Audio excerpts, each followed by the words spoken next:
तो स्वागत है हमारे YouTube चैनल बिकम टॉपर पर। और अपनी फिजिक्स की क्लास में हम लोग प्रैक्टिस कर रहे थे क्वेश्चंस की, जो हमारे इंपॉर्टेंट क्वेश्चंस थे उनकी प्रैक्टिस कर रहे थे। और पिछली क्लास में हम लोगों ने यूनिट 6 और यूनिट 8 के जो हमारे इंपॉर्टेंट क्वेश्चन थे उनके बारे में डिस्कस किया था और फुल सॉल्यूशन देखा था उन क्वेश्चंस का, जो हमारे यूनिट 6 और यूनिट 8 के क्वेश्चन थे। और हमारी यूनिट 7 बची हुई थी बीच में, जो कि प्रत्यावर्ती धारा से रिलेटेड यूनिट थी। तो आज की क्लास में हम यूनिट 7 यानी कि प्रत्यावर्ती धारा के जो हमारे इंपॉर्टेंट क्वेश्चन हैं उनके बारे में डिस्कस करने वाले हैं और फुल सॉल्यूशन हम देखेंगे। और इससे रिलेटेड जो PDF है वो आपको हमारे टेलीग्राम चैनल पर अवेलेबल करा दी गई है, और शायद आपने प्रैक्टिस भी की होगी वो सीट की, और काफ़ी अच्छे उसमें क्वेश्चंस हैं। तो उसी का हम फुल सॉल्यूशन देखेंगे आज की क्लास में। और हमारे टेलीग्राम चैनल को आप ज़रूर ज्वाइन करें, क्योंकि वहाँ पर समय समय पर जो अदर सब्जेक्ट हैं उनकी भी जो इंपॉर्टेंट फार्मूले हैं या इंपॉर्टेंट अन्य जो क्वेश्चंस हैं और जो इंपॉर्टेंट चीज़ें हैं वो वहाँ पर आपको अवेलेबल कराई जाती हैं। तो चलिए देखते हैं अपने पहले क्वेश्चन को, आज की क्लास के पहले क्वेश्चन को।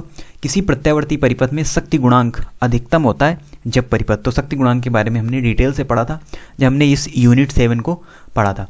तो शक्ति गुणांक का यहाँ पर फार्मूला होता है cos फाई बराबर R/Z। Z होती है प्रतिबाधा और R होता है प्रतिरोध। तो यहाँ पर कहा गया है कि कब शक्ति गुणांक मैक्सिमम होगा, तो जब केवल प्रेरकी हो यानी केवल L लगा हो, या केवल धारिता हो केवल C लगा हो, LC परिपथ हो, या केवल प्रतिरोध युक्त हो। तो यहाँ पर ऑप्शन नंबर डी सही होगा। केवल प्रतिरोध युक्त जब कोई परिपथ होगा तभी वहाँ पर जो शक्ति गुणांक का मान है वो मैक्सिमम होगा। देखते हैं दूसरे क्वेश्चन को। LCR श्रेणी परिपथ के लिए अनुनाद की स्थिति में आरोपित वोल्टेज और धारा के बीच कलांतर यानी V और I के बीच कलांतर क्या होगा जब LCR श्रेणी परिपथ के लिए अनुनाद की स्थिति है। तो आपको याद रखना है LCR परिपथ में जब श्रेणी परिपथ हो और अनुनाद की स्थिति हो तो वहाँ पर जो कलांतर होता है वो हमेशा होता है क्या, शून्य होता है, यानी ऑप्शन नंबर डी सही है।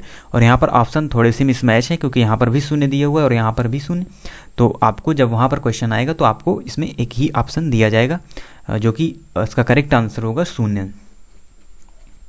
और LCR परिपथ में शक्ति गुणांक 1 के लिए प्रतिबंध क्या, यानी LCR परिपथ में शक्ति गुणांक 1 कब होता है। तो देखिए जो LCR परिपथ में फार्मूला होता है प्रतिबाधा का वो होता है √R² plus XL minus XC का होल स्क्वायर। तो इसके लिए प्रतिरोध ये है कि XL अगर XC के बराबर हो तो शक्ति गुणांक का मान हमेशा क्या होगा, हमेशा 1 होगा, क्योंकि इसी फार्मूले से शक्ति गुणांक का जो फार्मूला होता है उसी से हमको ये चीज़ें प्राप्त होती हैं। तो XL बराबर XC होना चाहिए, लेकिन ऐसा कोई ऑप्शन यहाँ पर है नहीं। तो फिर हम इसको और ओपन करेंगे तो ये होता है ω_L और XC होता है 1/ωc। तो ऑप्शन नंबर C हमको मिला, यानी ω_L अगर 1/ωc के बराबर है तो फिर जो शक्ति गुणांक का मान है LCR परिपथ के लिए वो यहाँ पर 1 होगा। बढ़ते हैं अगले क्वेश्चन की ओर। क्वेश्चन नंबर 4 है LCR परिपथ में अनुनाद की स्थिति में शक्ति गुणांक का मान होता है। तो यहाँ पर शक्ति गुणांक का मान होगा 1। तो देखिए क्वेश्चन नंबर 4 और 2 लगभग सेम है, लेकिन अंतर इतना है कि यहाँ पर भी अनुनाद की स्थिति है, लेकिन यहाँ पर कलांतर पूछा गया है और यहाँ पर शक्ति गुणांक का मान पूछा गया है। तो ये आपको ध्यान रखना है कि आपसे पूछा क्या जा रहा है, उसी हिसाब से आपको यहाँ पर आंसर देने होंगे। तो अगला क्वेश्चन है विशुद्ध प्रेरकीय परिपथ में शक्ति गुणांक का मान क्या होता है। तो विशुद्ध प्रेरकी का मतलब है अगर परिपथ में केवल और केवल प्रतिरोध यानी केवल प्रेरकत्व तो लगा हुआ है यानी L लगा हुआ है, तो फिर जो शक्ति गुणांक का मान है वो क्या होगा, वो होता है 1। और जब परिपथ में प्रतिरोध लगा होता है तो शक्ति गुणांक का मान क्या होता है, मैक्सिमम होता है। तो बढ़ते हैं अगले क्वेश्चन की ओर। और अगला क्वेश्चन है किसी प्रत्यावर्ती धारा का शिखर मान I बराबर 5√2 एम्पियर है, तो धारा का वर्ग माध्यमूल मान क्या होगा। तो देखिए फार्मूला होता है IRMS बराबर I0/√2। तो ये हो गया 5√2/√2 से √2 कैंसिल हो गया 5 एम्पियर। धारा का वर्ग माध्यमूल माना गया, यानी ऑप्शन नंबर ए यहाँ पर सही होगा। अब देखिए क्वेश्चन नंबर 7 है, इसमें क्या पूछा गया, इसमें वोल्टेज का वर्ग माध्यमूल मान पूछा गया। तो देखिए दोनों फार्मूले सेम होते हैं, IRMS बराबर I0/√2 होता है, और इसी तरीके से VRMS बराबर भी V0/√2 होता है। लेकिन यहाँ पर हमको V0 दिया नहीं गया है, लेकिन हम यहाँ पर समीकरण से तुलना करके इसका मान निकालेंगे sin ω_t। देखिए ओमेगा की जगह 50 पाई है, अगर हमको अन्य चीज़ें निकालनी होती तो फिर हम इसमें ओमेगा भी लेते अगर हमको आवृत्ति वगैरह निकालनी होती। लेकिन हमको क्या चाहिए, हमको चाहिए वर्ग माध्यमूल मान, जो कि हमको मिलेगा आभासी मान से या जो V0 का मान है उससे। तो V0 का मान यहाँ पर क्या दिया हुआ है, यहाँ पर दिया हुआ है 200। तो फिर वर्ग माध्यमूल मान होगा यानी VRMS बराबर V0/√2, और V0 का मान कितना है 200 अपान √2, √2 का ऊपर नीचे हम गुणा करेंगे तो नीचे आ जाएगा 2 से जब 200 को हम कैंसिल करेंगे तो VRMS बराबर आ जाएगा 100√2, यानी ऑप्शन नंबर ये यहाँ पर 1 सही होगा, 100√2 वोल्ट। तो इस प्रकार से समीकरण से भी आपको तुलना करके कुछ चीज़ें निकालनी होगी। अगला क्वेश्चन है प्रत्यावर्ती धारा में वोल्टेज का शिखर मान दिया हुआ है। शिखर मान कहीं भी आ जाए आप समझ जाइए कि यहाँ पर V0 दिया हुआ है या I0 दिया हुआ है 770 वोल्ट। और इसका आभासी वोल्टेज क्या होगा? देखिए आभासी वोल्टेज, वर्ग माध्य मूलमान ये सभी एक ही होते हैं, यानी जो आभासी वोल्टेज है उसी को कहा जाता है वर्ग माध्य मूलमान, यानी फार्मूला सेम होगा VRMS बराबर V0 अपान √2। लेकिन यहाँ पर देखिए √2 से रिलेटेड कोई भी आपको ऑप्शन नहीं दिया गया, तो आपको फिर थोड़ा सा यहाँ पर दिमाग लगाना होगा और क्या करना होगा कि √2 का मान क्या होता है 1.414, तो 1.414 का यहाँ पर डिवाइड करना होगा, √2 से डिवाइड करना होगा, तो ये दशमलव हटाएंगे तो ऊपर 3 जीरो बढ़ जाएंगे और ये जाएगा 5 बार और यहाँ पर आ जाएगा 500 वोल्ट, यानी ऑप्शन नंबर सी इसका सही होगा 500 वोल्ट। तो देखिए थोड़ा थोड़ा लेवल यहाँ पर बढ़ता चला जा रहा है, सेम फार्मूला रहने वाला है लेकिन जो चीज़ें हैं वो अलग अलग किस प्रकार से दी जाती हैं ये आपको ध्यान रखना है। फिर एक आता है प्रत्यावर्ती धारा I बराबर I1 cos ω t plus I2 sin ω t के लिए वर्ग माध्य मूल धारा क्या होगी, यानी IRMS का मान निकालना है। लेकिन यहाँ पर दो चीज़ें दी हुई हैं, यानी एक समीकरण दिया हुआ है तो इसको आपको डायरेक्ट याद रखना है। इसका जो फॉर्मूला होता है वर्ग माध्य मूलमान ये होता है 1 अपान √2 I1² प्लस I2², ये भी होता है किसके अंदर, रूट के अंदर, या इसको ही हम ब्रैकेट में 1/2 लिख सकते हैं, दोनों ही सेम चीज़ें हैं। बढ़ते हैं अगले क्वेश्चन की ओर।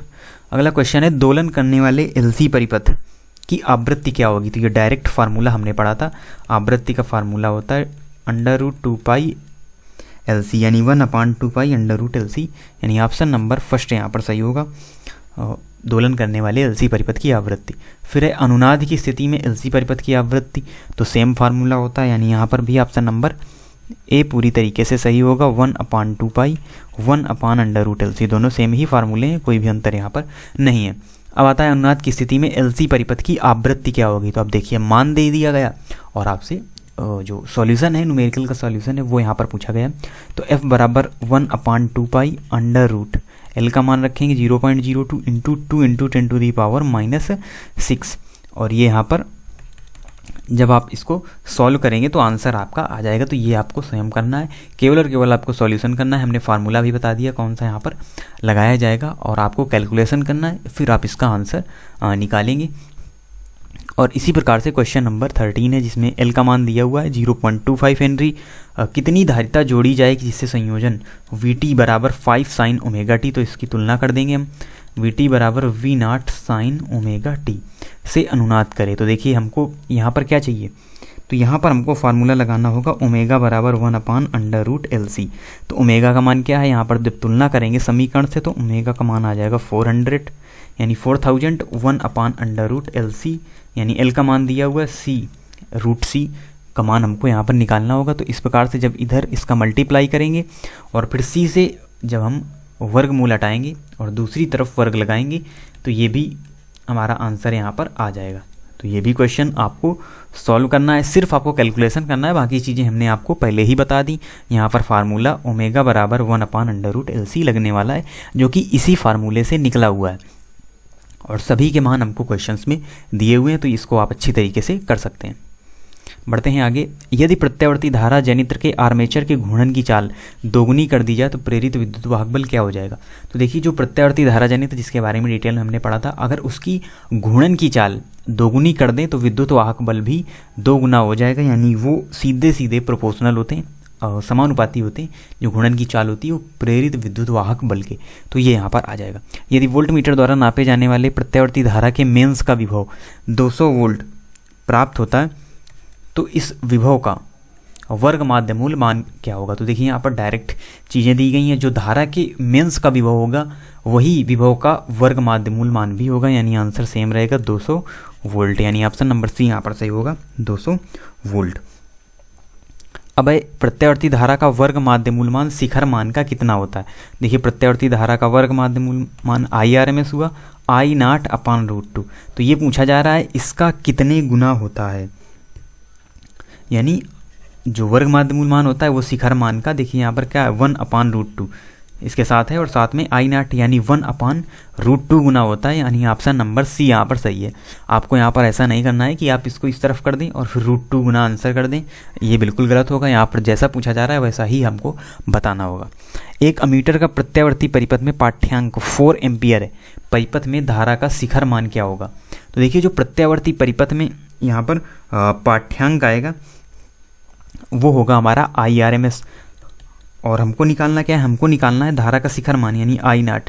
तो उसी फार्मूले से IRMS इंटू √2 यहाँ पर फार्मूला हो जाएगा, और IRMS का मान हमको दिया हुआ है, क्योंकि जो प्रत्यावर्ती परिपथ में अमीटर का जो पाठ्यांक आएगा वही होता है हमारा वर्ग माध्यमूल मान यानी IRMS। तो यहाँ पर दिया हुआ है 4 इंटू √2, तो धारा का जो शिखर मान है वो आ जाएगा 4√2 एम्पियर, यानी ऑप्शन नंबर सी इस क्वेश्चन का सही होगा। और बढ़ते हैं अगले क्वेश्चन की ओर। अब कुछ और अच्छी क्वालिटी क्वेश्चंस आपको देखने को मिलेंगे। ट्रांसफार्मर के द्वितीयक के सिरों के बीच वोल्टेज का मान निर्भर नहीं करता, किस पर इसका मान जो है वो निर्भर नहीं करता? तो देखिए यहाँ पर दो ऑप्शन सही होंगे, सी और डी, यानी प्राथमिक कुंडली के प्रतिरोध पर और द्वितीयक कुंडली के प्रतिरोध पर। दोनों प्रतिरोधों पर जो मान है वो डिपेंड नहीं करता, यानी V का मान R पर डिपेंड नहीं करता, चाहे वो प्राथमिक कुंडली हो या द्वितीयक कुंडली हो। ये ट्रांसफार्मर के लिए एक प्रॉपर्टी होती है कि प्राथमिक कुंडली के प्रतिरोध पर और द्वितीयक कुंडली के प्रतिरोध पर जो सिरों के बीच, द्वितीयक के सिरों के बीच जो वोल्टेज का मान होता है वो डिपेंड नहीं करता, यानी ऑप्शन नंबर सी और डी सही है। क्योंकि ये NCERT के कुछ और भी अच्छे क्वेश्चंस हैं, इसीलिए यहाँ पर आपको जो कन्फ्यूजिंग ऑप्शन है वो देखने को मिलेंगे। तो इसका ऑप्शन नंबर सी डी यहाँ पर सही है, लेकिन आपको इस प्रकार से क्वेश्चन नहीं दिया जाएगा जिसमें दो ऑप्शन सही हो, तो इसलिए आपको एक ही ऑप्शन यहाँ पर सही दिया जाएगा।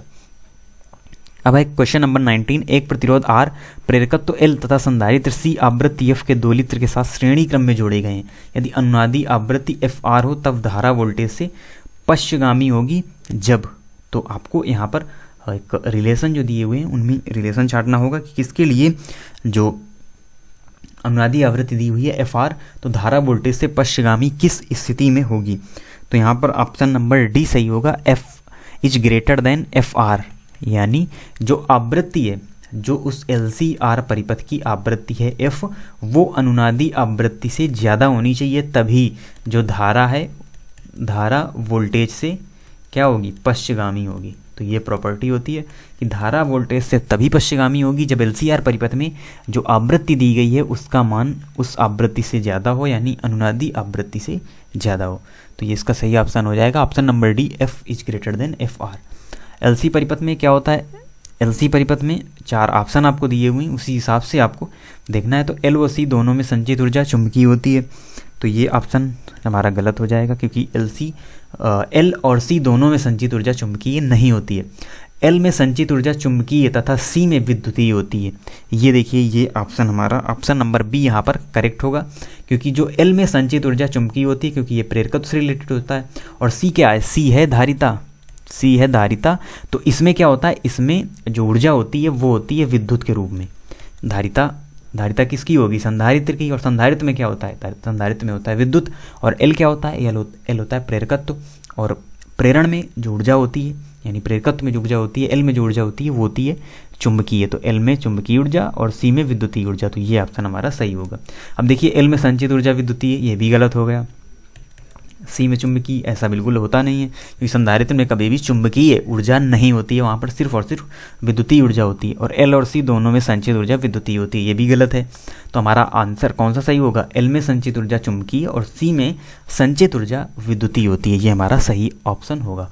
तो इस प्रकार से जो हमारे 20 क्वेश्चन थे, बहुत ही अच्छे क्वेश्चन थे, उनके बारे में हमने डिस्कस किया, फुल सॉल्यूशन उसका देखा। इससे रिलेटेड PDF आपको टेलीग्राम चैनल में मिल जाएगी, हमने पहले भी बताया।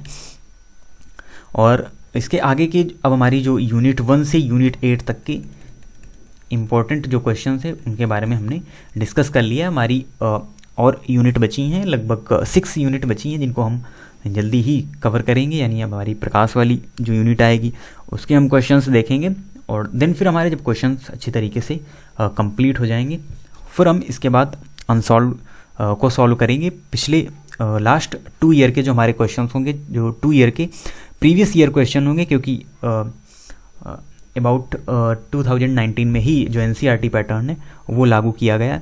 और अब तो 30% कोर्स भी हमारा कम हुआ, तो उस संशोधित के हिसाब से ही आपको पढ़ाया जा रहा है। तो अब हम आगे फिर हम अनसॉल्व को सॉल्व करेंगे, और तब तक हमारे जो एग्ज़ाम्स हैं वो भी आ जाएंगे, क्योंकि 24 अप्रैल से हमारे एग्ज़ाम शुरू हैं और हमारे पास 1 मंथ का ही अब टाइम बचा हुआ है। तो आप इसी तरीके से चैनल से जुड़े रहिए, और अगर आपको वीडियो पसंद आया हो तो ज़रूर लाइक करें, चैनल को सब्सक्राइब करें। मिलते हैं आपसे नेक्स्ट वीडियो में एक नई यूनिट के साथ। और आप टेलीग्राम चैनल ज़रूर ज्वाइन करें, वहाँ पर आपको इससे रिलेटेड जो भी चीज़ें होंगी, जो भी इन्फॉर्मेशन होगी, वहाँ पर आपको दे दी जाएगी। तो मिलते हैं आपसे नेक्स्ट वीडियो में, तब तक के लिए धन्यवाद।